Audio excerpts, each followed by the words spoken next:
Rain poured heavily that night. The old Enugu night bus rumbled through the lonely Udi Hills road, its headlights slicing through fog like tired eyes. Inside the bus, people were half asleep. A baby cried. A woman prayed softly under her breath. And the driver, Okafor, kept muttering, "Just let me reach Nsukka before midnight." Suddenly, bang! The bus jerked. Everyone screamed. "Driver, you hit something!" shouted a man at the back. Okafor pressed the brakes. The bus screeched to a stop. Rain hammered the roof like gunshots. When he stepped out with his flashlight, he froze. There was nothing on the road, no body, no animal. But the front of the bus was dripping, not with rain, but blood. "Jesus Christ!" whispered Okafor. Then someone inside the bus began laughing. A woman in the last seat, her laughter low, shaky and cold. "Driver," she said, her voice calm, "you shouldn't have stopped here." Everyone turned. She wasn't on the bus before. Her eyes were red, her clothes soaked like she'd been standing in the rain for hours. "Madame, who are you?" one man asked. She smiled slowly. "The road remembers those who spill blood on it." The baby started crying louder. The lights in the bus flickered and went out. In the darkness, people began shouting prayers. The driver ran back inside, trying to start the engine, but the ignition wouldn't turn. Then they heard footsteps on the roof, bare feet walking slowly from front to back. Okafor shouted, "Who's there?" No answer. The footsteps stopped.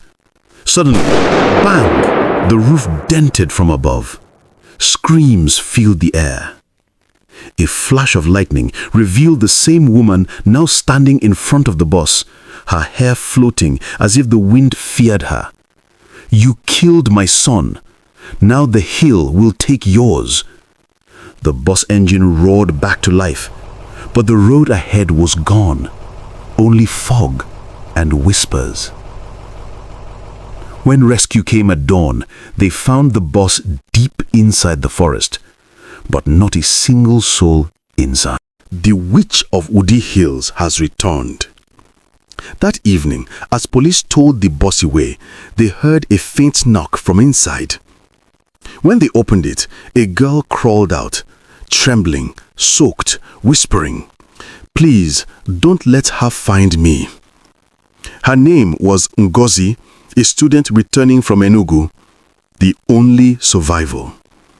At the hospital, Ngozi told the priest what she saw. She said after the lights went out, the woman from the last seat stood in the middle of the bus, her eyes burning red like charcoal. Everyone froze, unable to move or scream. She stretched out her hand, and one by one, the passengers began disappearing into the mirrors on the bus windows, their reflections screaming while their bodies vanished. When she reached Ngozi, she whispered, "Tell them the hills remember." Then everything went dark. Ngozi woke up in the forest, the bus beside her, silent. She heard crying deep inside the woods, like the passengers were still calling her name. The priest listened, shivering. He said softly, "Ngozi, that woman, she was Ezine, the widow who died here 20 years ago. Her husband ran over her child on this same road." Ngozi screamed, "Then why did she spare me?" The priest looked away. "Maybe because you carry her child's spirit." Ngozi's breath caught. She clutched her stomach, a faint glow rising beneath her skin. Suddenly, the lights flickered. A cold wind swept through the room. "Father," she whispered, "she's here." Before the priest could pray, the mirror on the wall cracked open, and a voice echoed, "Ngozi, the hills are calling you home."